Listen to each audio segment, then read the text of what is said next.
Big boss ആരാധകരുടെ കാത്തിരിപ്പ് അവസാനിപ്പിച്ചുകൊണ്ട് ഇതാ സീസൺ 7 എത്തുകയാണ്. പുതിയ സീസണിൻ്റെ ലോഗോ ഇതിനോടകം തന്നെ ഏഷ്യാനെറ്റ് പുറത്തുവിട്ടു കഴിഞ്ഞു. ഇനി ആരൊക്കെയാകും ഇത്തവണ മത്സരിക്കാനെത്തുക എന്നാണ് പ്രേക്ഷകർക്ക് അറിയേണ്ടത്. നിരവധി പേരുകൾ ഇപ്പോൾ സോഷ്യൽ മീഡിയയിൽ ചർച്ചയാകുന്നുണ്ട്.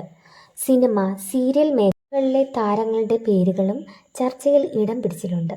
സോഷ്യൽ മീഡിയ താരവും അന്തരിച്ച മിമിക്രി കലാകാരൻ കൊല്ലം സുധിയുടെ ഭാര്യയുമായ രേണു സുധിയുടെ പേരാണ് സാധ്യതാ പട്ടികയിൽ ഏറ്റവും കൂടുതൽ ഇടം പിടിച്ചിട്ടുള്ളത്. അടുത്തിടെ സോഷ്യൽ മീഡിയയിൽ ഏറ്റവും കൂടുതൽ ചർച്ചയായ പേരുകളിലൊന്നാണ് രേണുവിൻ്റേത്.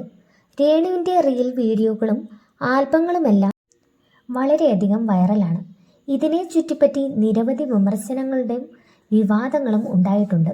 അതേസമയം ബിഗ് ബോസ് തനിക്ക് ഇഷ്ടമാണെങ്കിലും ഇതുവരെ ബിഗ് ബോസിൽ നിന്നും തന്നെ വിളിച്ചിട്ടില്ലെന്നുമാണ് രേണു തുറന്നു പറഞ്ഞത്. എന്നാൽ വിളിച്ചാൽ തീർച്ചയായും പങ്കെടുക്കുമെന്നും രേണു വ്യക്തമാക്കിയിട്ടുണ്ട്.